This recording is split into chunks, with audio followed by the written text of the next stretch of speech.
So, welcome to Turku and welcome to the start of our 1,200 kilometre walk, which we're going to do twice. Every day this week we're having a live streaming from different places that have a starting point here in Turku. It's the St. Olav Waterway. We're doing island hopping over the Finnish archipelago, Åland Islands to Kökar, and then a huge leap to Friday, where we'll make the whole way to Trondheim. We're going to do some live streaming from some different places, meeting around 20 people throughout the week, talking about different topics from different places, and also talking about this very unique Nordic pilgrimage route, giving you some top tips and meeting people who both live there and also have been walking on the trail. Then we also hope on Saturday you'll join us, where we're doing a real virtual pilgrimage. We'll find out more about that later, but we're going to try to reach Trondheim in one day and collect 1,200 kilometres. There's many of these milestones along the route, and you can find 2 of them in Finland, and we hope there's going to be a few more. They always say the name Nidaros, and many people who don't know, they ask, what is Nidaros? But Nidaros is the old name for Trondheim, and also it's the name for Trondheim Cathedral, so Nidaros Cathedral. And I'm looking at another very beautiful cathedral in front of me, Turku Cathedral. And this is where we are today. And let's go and meet a couple of people who know more about the cathedral and the history. During the live stream, you're very welcome to put comments. Also, if you're watching this afterwards, ask a question or put a comment and we'll try to answer that. Some days we have access to the computer so we can answer you straight away, and on other days we'll answer the questions on the next day. And especially if you want to know something special, or you want us to take a view or some pictures of something interesting along the route, then please tell us. And during the last couple of days, we'll be able to show you more drone shots and more of the landscape. But today, we're just here in front of the cathedral with Timo and Mika. Hello. Hello. Hi there, good to be with you. Good to, well, not meet you, but good to be here. And you know a lot about the history of the cathedral and this old part of Turku. Can you tell us a little bit more about the cathedral? Sure. The cathedral is 720 years old. The oldest parts. Of course, it's been built again and enlarged during the centuries, but it is from 1300, and it has been the center of pilgrimage in Finland. And of course, this city of Turku was the only medieval city, actual city in Finland during the medieval times. So the cathedral was, during that time, the only cathedral also in Finland and of the diocese of Turku. And as I said, it's been a place of pilgrimage for centuries. And in fact, it has been, at the time, it's also built for pilgrims, so that it's easy to go around the different altars inside.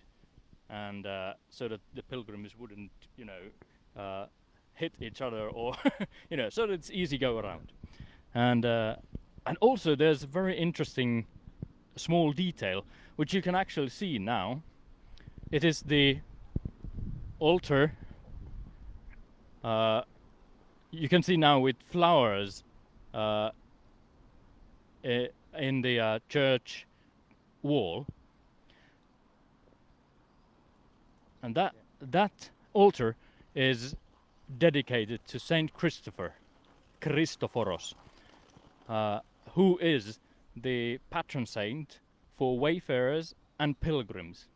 And the idea is that it's outside the church, so that even if the church is closed, pilgrims could go to the altar when they arrive to the city and to the cathedral on their pilgrimage.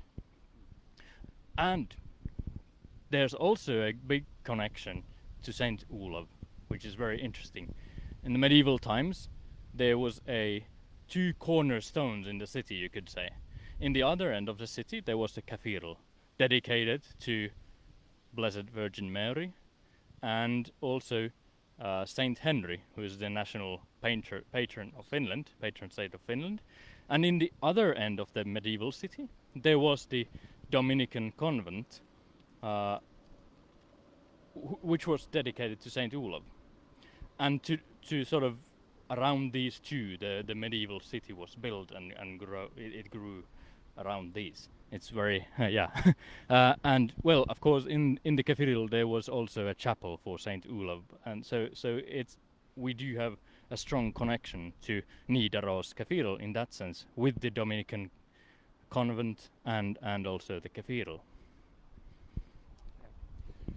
So in that way, this is both a starting point for many pilgrimage routes, and like we see over there, there's some signs to Santiago de Compostela, so St. James Ways, and also the Olav Ways, but it was also a destination for pilgrims from other parts of Finland that had this as their end destination.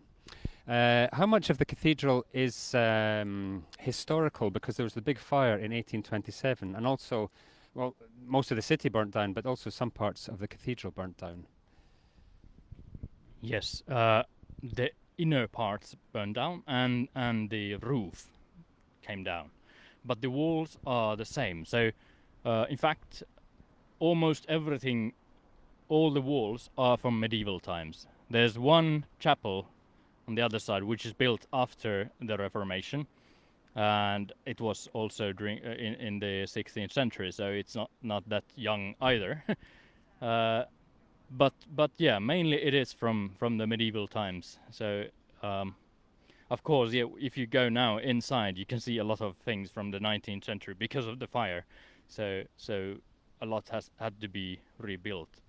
But that had happened already many times. In fact, the church has burned down, well, not down, but has burned for about 30 times during its history. So this wasn't a new thing in that sense, but we are happy that it was the last big fire here, and hoping and praying that it won't happen again. And there's some more medieval connections as well, Timo, because there's in the old square something that is a tradition that has been going for hundreds and hundreds of years. Would you like to tell us more about that? Oh, sure. Well, first of all, it kind of relates to the pilgrimage routes around Turku and to Turku and from Turku, because the passages to the Turku Cathedral, this is obviously endpoint, but many of them then during the medieval times particularly then went forward to go off to Jerusalem, Rome, you mentioned Santiago, and then obviously to Nidaros, which was the main destination in medieval times for the international Finnish pilgrims. But I just let Mika hold the stick for a while. But there's another connection. Here in Turku we have quite a few old market squares, because this was the main city in Finland at the time. And we are actually standing in front of one that then extends here to the nowadays called the House of Prinkala, from which now a Christmas peace is declared every year annually.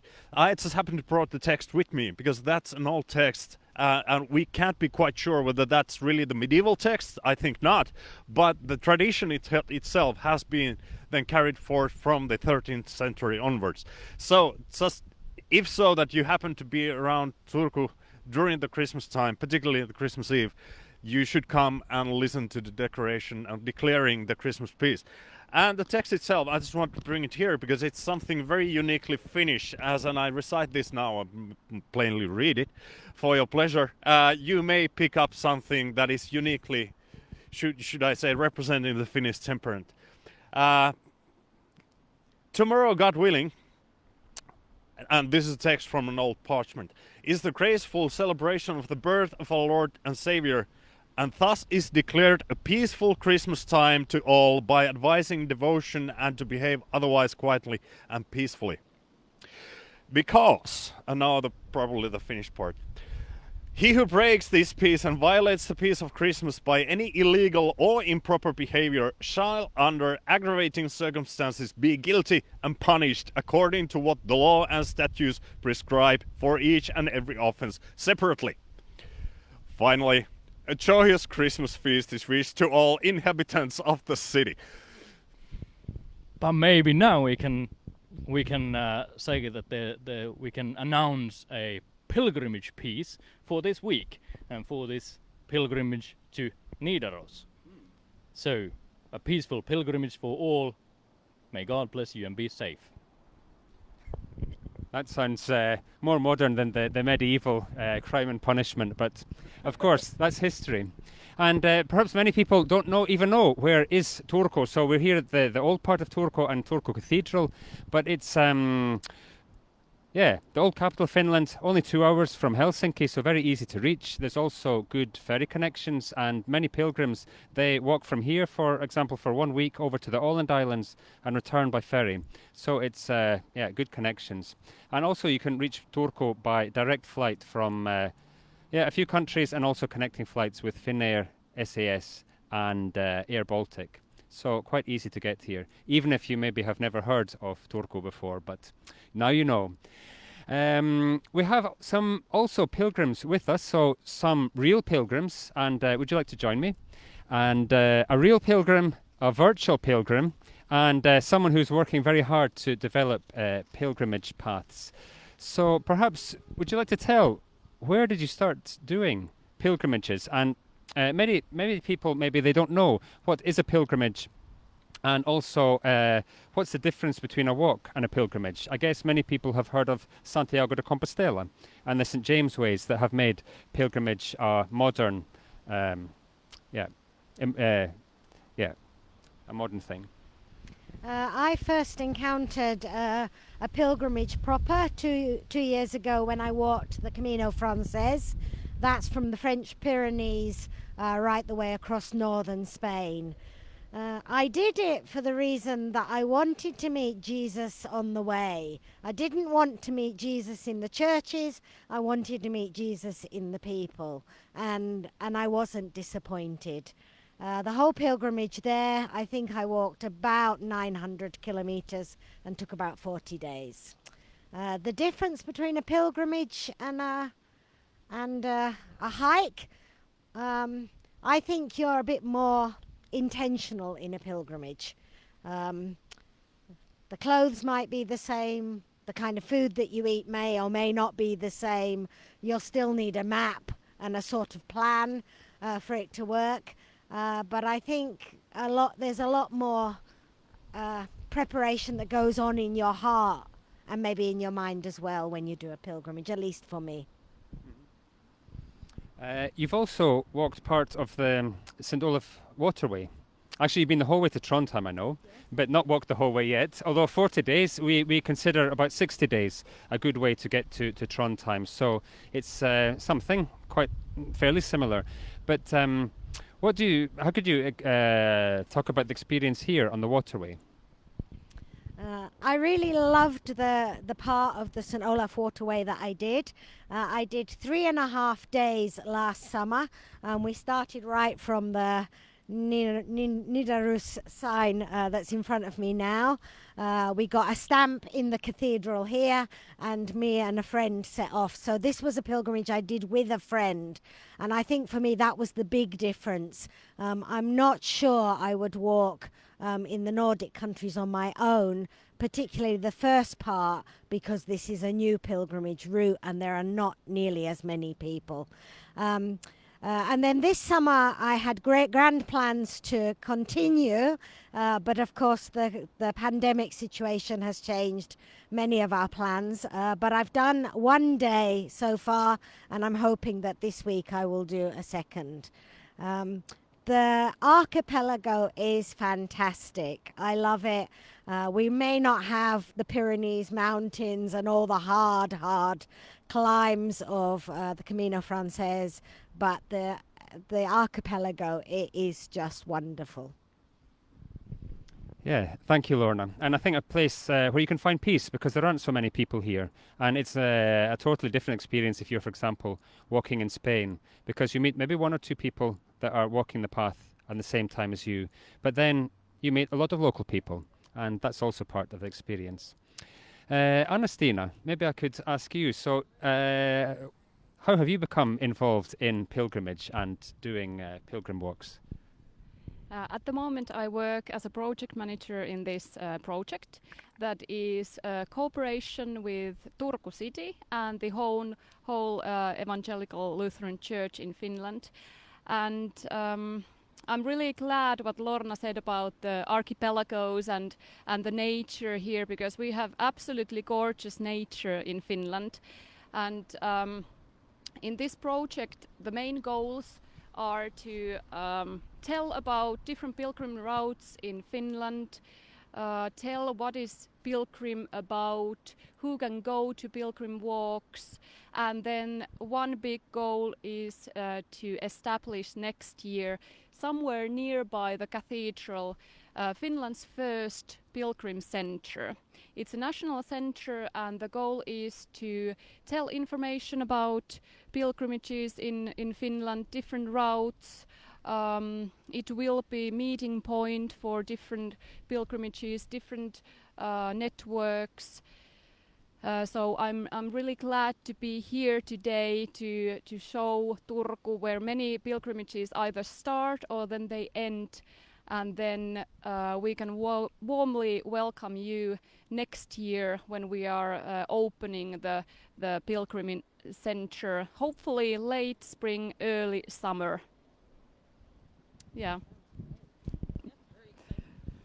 So it's very nice. So it's a very old tradition, so a medieval tradition, but like the Waterway, which is then a new version of a very old tradition going back to the Middle Ages and indeed back to 1030. So this is also showing that pilgrimage is becoming very popular and attracting very many different kinds of people. So who should go on a pilgrimage? What do you think? You're trying to encourage people to come. I think everybody should go to pilgrimage, and we are promoting different kind of pilgrimages. It's wonderful that how gorgeous and tremendous nature we have here in Finland. Also, we have beautiful cities.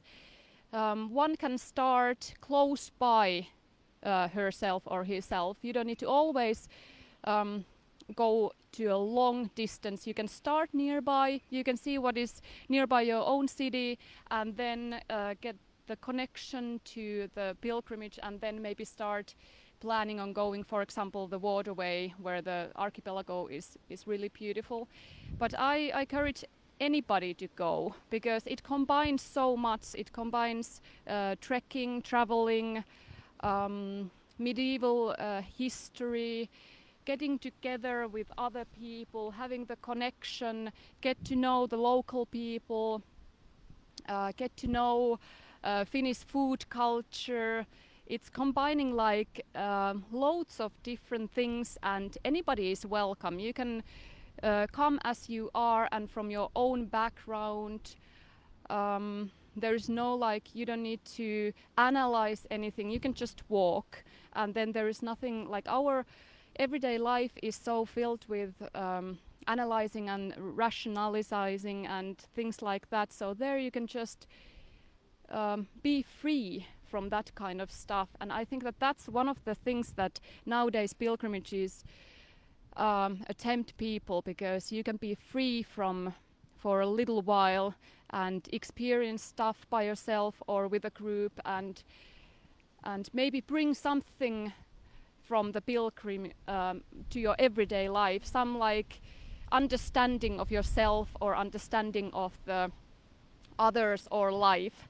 So I think we are dealing with really meaningful things too. Could I jump in, James? Yeah. I would just say that one of the things that you bring back are stories to tell. And I think it absolutely, you become alive, and that's what you bring with you from that pilgrimage on. So I just wanted to add that to what you said. Yeah, so many stories, and I guess also there's a saying that the journey shows the way. So you can start, and then you discover stories, and different things happen along the way that maybe change your mind. And then also another saying is that often people who come to the archipelago, they say they leave their troubles behind on the first ferry, because in a way it changes your reality to the archipelago. Now when we have Corona, it's not always possible to go travelling, and we encourage people to plan, and we want to see you in the future, but sometimes you can also do it virtual. So here we have a virtual pilgrim, but someone in real life, but you've done some virtual hiking. Tell me about that. Okay, so a while ago you posed an interesting question of what is the difference between walking and a pilgrimage. And for us, it started as walking.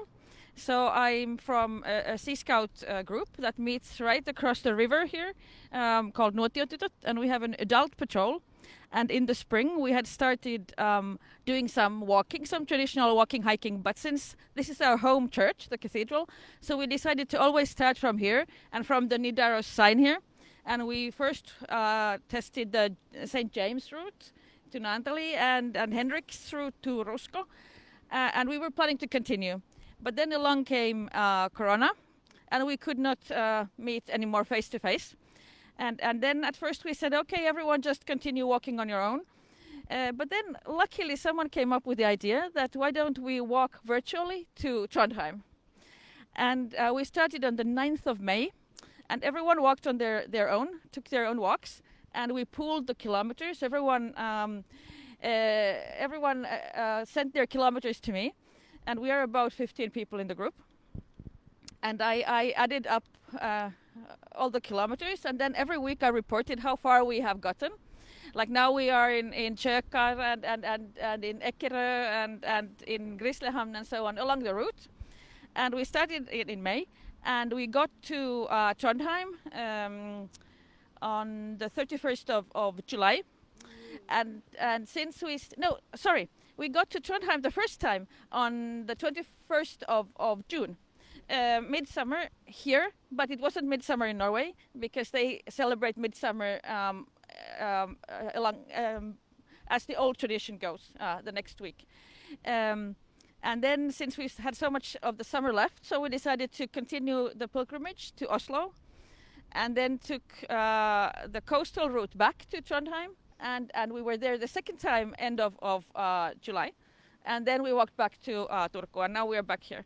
And I wrote reports along the way, 8 times, about what we had done and what we had seen, supposedly, of course, virtually.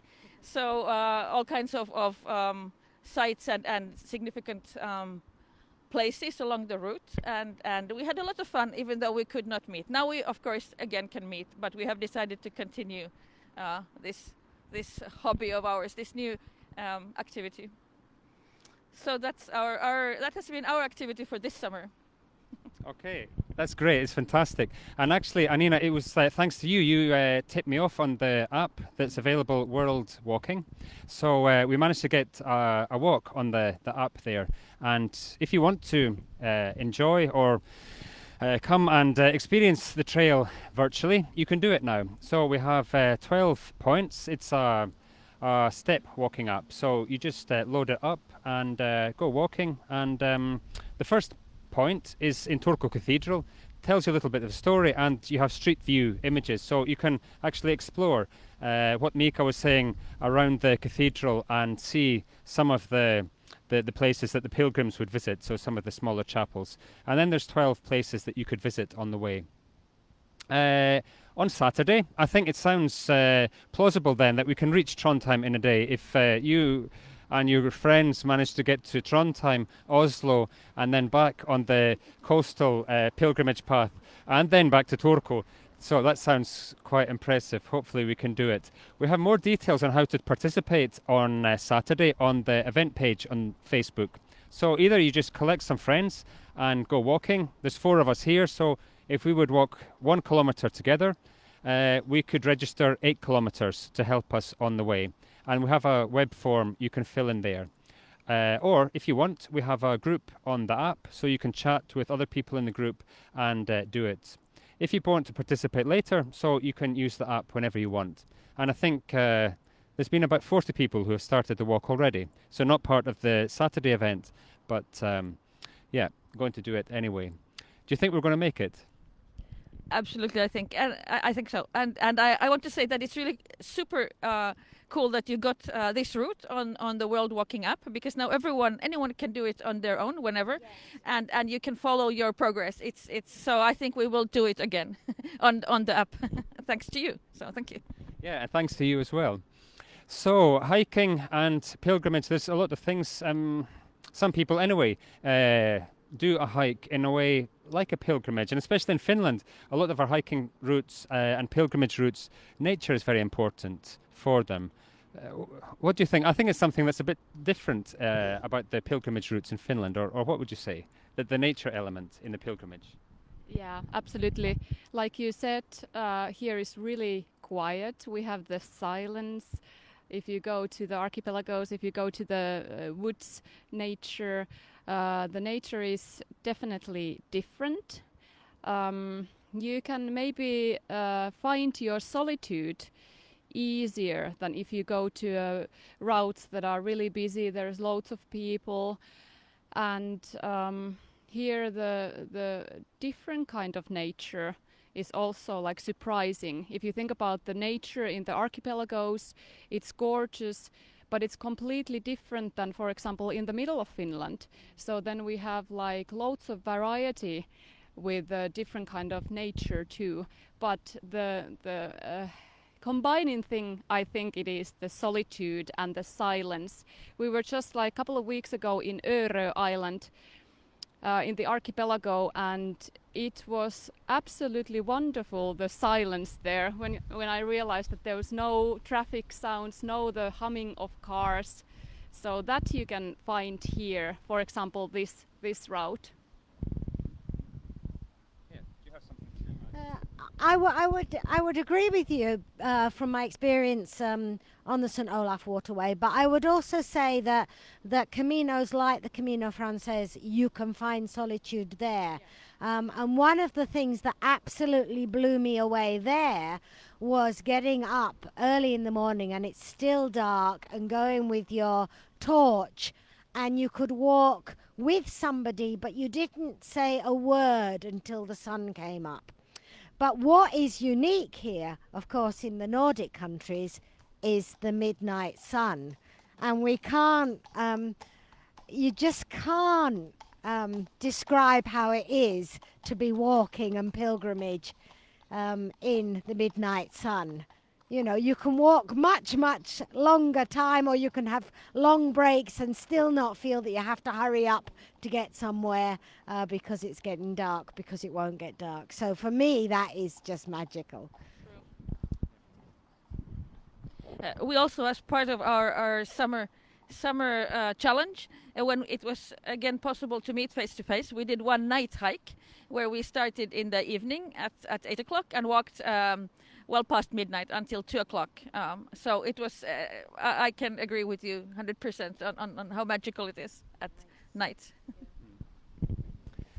We often encourage actually people to come here in the springtime and the autumn, because it's especially from a point of view of nature. In the spring everything's fresh, it's beautiful, also people are very fresh and have a lot of energy, and whereas here in the autumn there's berries, there's beautiful colours coming in the tree, and there's a lot of peace.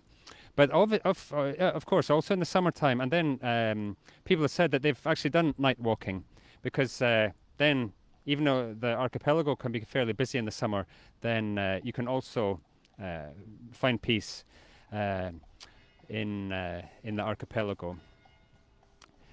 Nature and pilgrimage, is it important for you, or what do you think? Sure, yeah. I love nature. I've been doing hiking and trekking in the wilds since I was young, and when I found pilgrimage, it was a sort of a life-changing experience, because that combined the spiritual and the physical and also the nature. So to me that was very important and a very good experience. So I've done also some parts of the St. James route in Spain, but also here in Finland, and now been with the St. Olav route. So it's yeah, to me, at least the idea that you go in the nature and you see the things, you are connected to nature in a way that it's a bit rare nowadays in our modern life. So that means a lot to me, at least. Yeah. Sure, it would be very difficult to be here, for example, without being materially present. So yeah, nature, I think that's an important issue and aspect of all of our existence and lives. But that's actually a good picture of pilgrimage itself. So the material, the immaterial, and the spiritual, they are all interconnected. And the fact of stopping in front of that fact and letting it sink in slowly as you walk, and then take your journey towards something of which you can't be quite sure what it is, but you are taking the journey and reflecting all of these matters. So that matters for sure. I see some of you have some objects with you, and I guess there's something connected with pilgrimage. Would you like to tell us about it? Maybe we start with Timo. Yeah, sure. So this is a pilgrim's staff, and it's something I wanted to bring with you first of all because there's a beautiful laser engraved Saint Olav Waterway logo in this. But secondly, because this itself tells a story. It's a very long story, but it's combined with the bishop's staff, which then goes back to the shepherd's staff and so forth.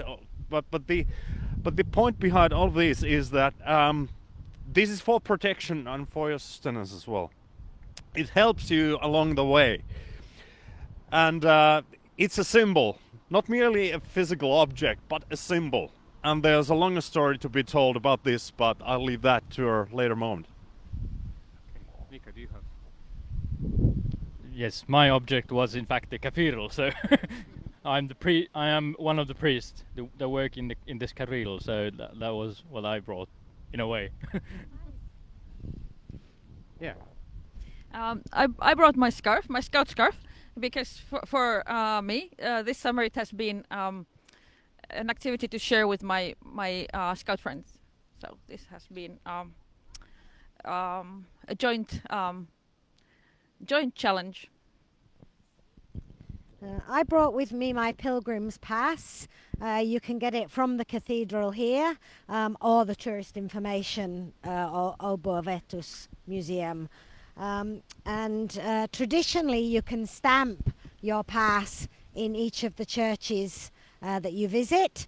In some pilgrimages it's also possible and necessary actually to stamp your accommodation, so where you stay for the night. That wasn't possible in the St. Olav Waterway, so we drew pictures. You can see them here. So I had one night on a boat in Parainen.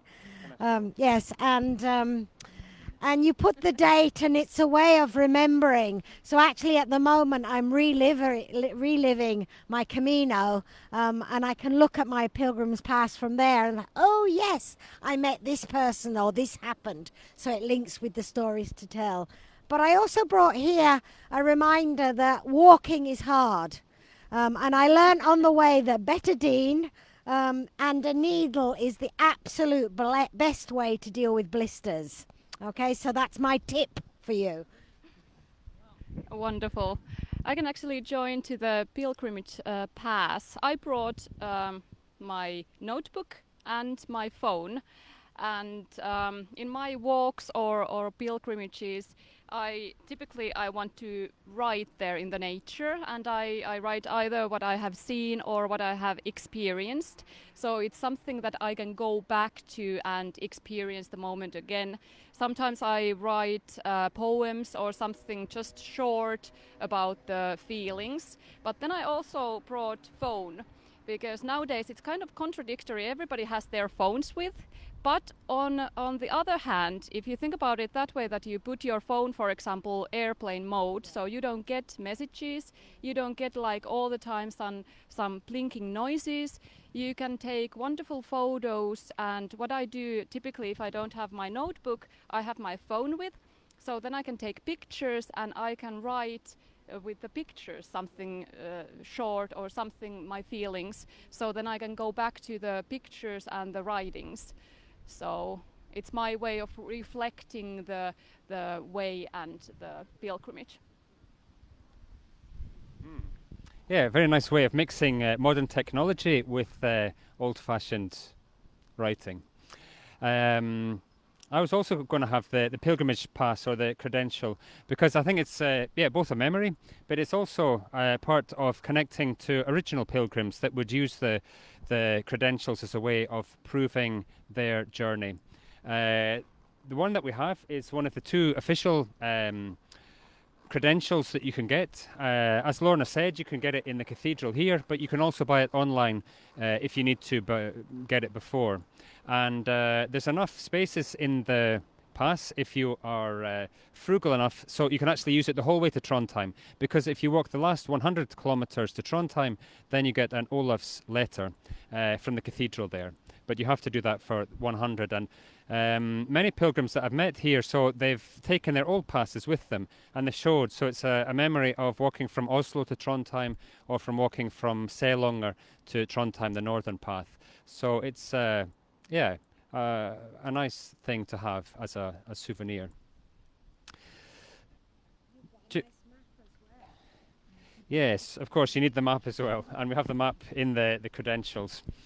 Do you have something else to say, any of you? Unfortunately, we're having to keep social distancing here, and it's a bit windy, but something that came to your mind when we were talking about the pilgrimage path, and especially the Olav's path. Anna-Stina. I'm actually really glad that we are here, and it's nice to hear like your connections to pilgrimage and to routes, because one of the key words in pilgrimage is sharing. And here with this moment we have shared a bit of us, so that's a like atmosphere that you have in a pilgrimage, and that belongs really tightly to that. So I'm glad to be here in front of the cathedral and in Turku today. I'd also like to say that it's very nice to have met all of you and to have joined this week and heard about all the things that are happening, because for us this has been a very enjoyable activity this summer, but now this makes us part of a larger thing and part of a larger community, so thank you. And I think community is a really nice word, and maybe a nice word to end with, because it is a community. So you meet people on the trail and you can share the experiences, and also local people are very excited about the trail, and it's also a way of sharing. So meeting local people, and sometimes they have more time or less time to have a chat, and also, increasingly, more of the accommodation places are having stamps for the pass. And some of those stamps, they can go back to the 1600s, because it's the old marks before people could read and write. So they would put their symbol on their property. Also on our webpage, so stolavwaterway.com, we have blog writings from in Finnish, English, Swedish, French, German, and some other languages, people sharing their experiencing, including Lorna, written a few nice blog excerpts, and there you can get an idea why people do the pilgrimage, what they've got out of it, and also some good tips. Some have stayed in really nice places, eaten very good food. Other people have done it by tents. So it's a good place to get information. But anyway, thank you very much for joining us today. It's been a bit cold, it's been a lovely sunny day, but now it's getting a bit chilly. And also we'd like to thank very much the Ministry of Culture who have given us funding to work on creating more cultural events around St. Olav Waterway and cultural tourism. So this is a very small part of that. Also, thanks very much for watching.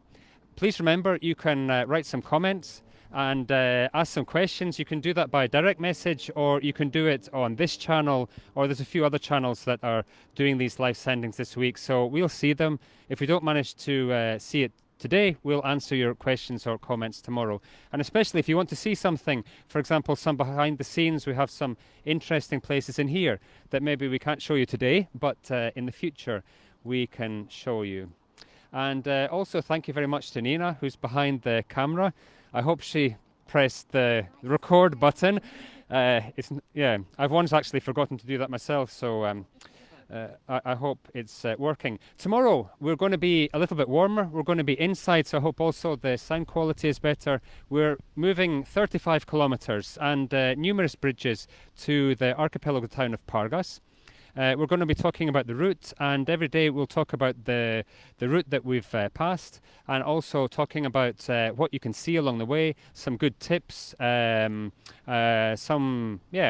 local information and inside stories, and tomorrow stories about Olav, and also some stories about food, which is my second favourite subject after walking. So we'll be tasting, making food, and talking about food, and also gardening as a way of pilgrimage. But thank you for watching, and see you tomorrow. Bye.